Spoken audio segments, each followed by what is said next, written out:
Hi guys, this is Andrew with Headphones.com. Welcome to the Headphone Show, and today we're going to talk all about timbre. You may have heard me talk about this in some of my videos, or maybe you came across this in other reviews as well, where the reviewer is giving a description of the headphone's timbre.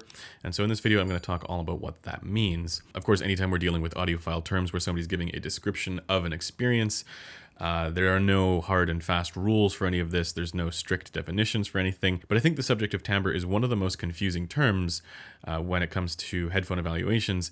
And so I'm going to do my best to clarify some of that here. Now, to begin with, let's back up a little bit and talk about what timbre actually is. And yes, it's pronounced timbre, not timbre. Timbre is something like this. So what is timbre? Well, in short, timbre can be described as tone character. This is the reason why you're able to differentiate the sound of an acoustic guitar from the sound of a piano, even though they might be playing the same note at the same pitch at the same volume. Similarly, you might be able to differentiate different vocalists, or even among the instrument family type, you might be able to differentiate different guitar tone characters as well. Or you can think of the difference between an upright piano and a grand piano and their tone character difference. It's the thing that allows you to differentiate among them. Now, it turns out that there's actually a fairly simple explanation for this, but this subject does go quite deep as well. Essentially, tone character can be explained by different complexities to the different tones that are coming across, meaning specifically one tone may have different overtones and resonant harmonics from another tone, and this is the complexity of each is what allows for its unique tone character. It's the reason why if you listen to an acoustic guitar tone or piano tone, it'll sound different from something that is a much narrower frequency band, which might sound like something like this. In this case, we're only playing one frequency tone, while in the case of pianos and guitars and other instrument types, the tones token a much wider frequency range that includes all the overtones and resonant harmonics on top of the fundamental tones that exist there as well.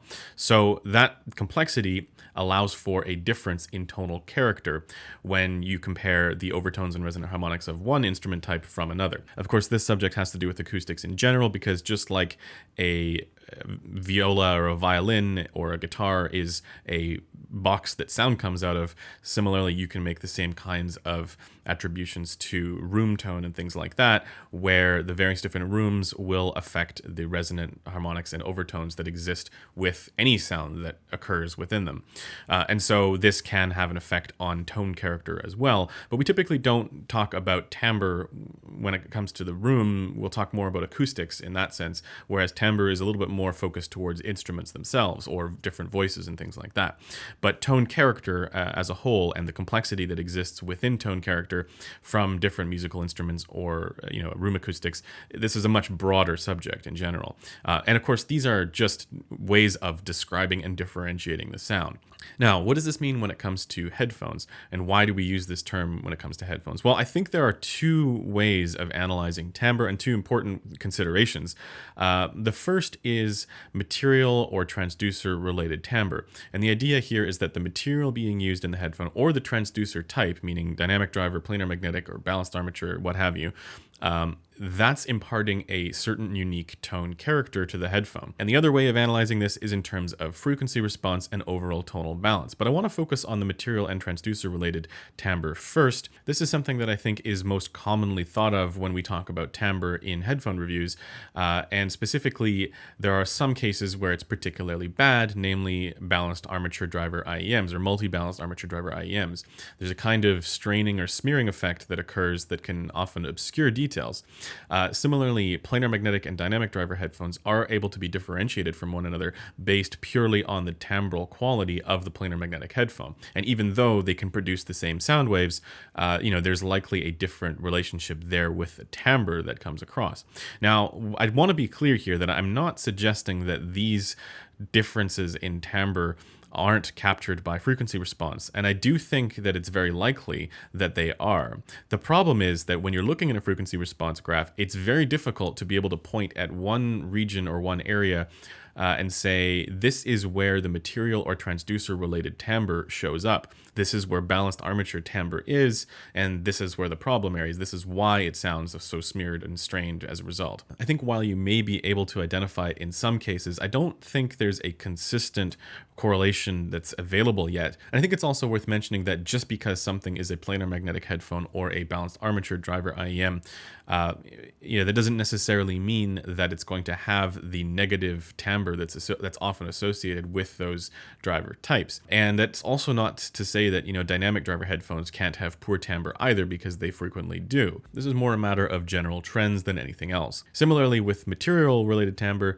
something like a biocellulose based dynamic driver headphone like the ZMFO Tour is likely to sound quite different from a beryllium-based dynamic driver headphone or moving coil headphone like the Focal Utopia, for example. There's a different timbral quality there to that it's not something that's easily available on the frequency response graph, even though it might be captured by it. And again, on that subject, I'm going to leave the door open, because I think if this is something that we eventually are able to correlate, then this video is going to age quite poorly. But at the moment, I think that relationship is still unclear. Now, let's move on to frequency response related timbre. And this is something where I think we can think of timbre very similarly to overall tonal balance, but I'm going to try and make a distinction here. Frequency response related timbre is when something about the tonal balance in the frequency response affects the tone character of the music that's being played by the headphones. So you may hear a cymbal tone that has a specific tonal character to it on one headphone, that when you listen to that same cymbal tone on another headphone, that has a different tonal character to it. And similarly with other instruments as well. The tonal balance that exists for the frequency response impacts the tone character of the instruments that you're listening to in music through the headphones. So while transducer and material related timbre might be thought of as an analogy to the traditional uses of the term timbre in instruments and just in music in general, frequency response related timbre has more to do with the headphone's overall tonal balance and how that affects the music that you're listening to. And with frequency response related timbre, this is something that I think we can EQ and we can improve in situations when it's not that great.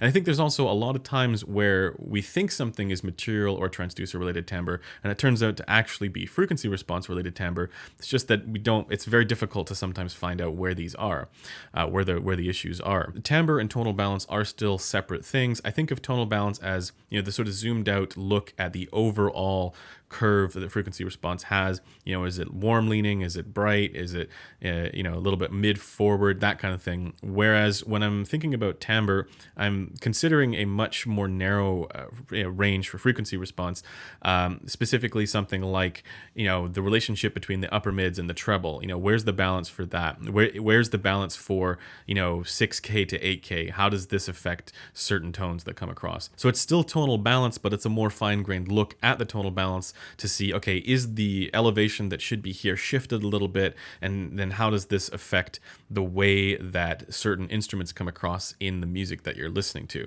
And of course, the problem with this as well is that this will inevitably run into the circle of confusion, the fact that music is all, frequently recorded in different ways or mixed and mastered in different ways. And this has an effect on, your judgment about this often. And what ends up sounding most natural might be great for, one type of recording, but not so great for another type of recording. But on that subject, we should probably talk about what natural is, because that seems to be the goal for good timbre, or that seems to be the high standard for good timbre. To me, natural is whatever gets me closest to the realism of being in the room with the instruments, or being there, when something is live, or hearing what, an acoustic guitar actually sounds like in real life, for example, or piano tone sounds like in real life. The notion of natural to me is what allows me to not think about the equipment that I'm using to listen to the music.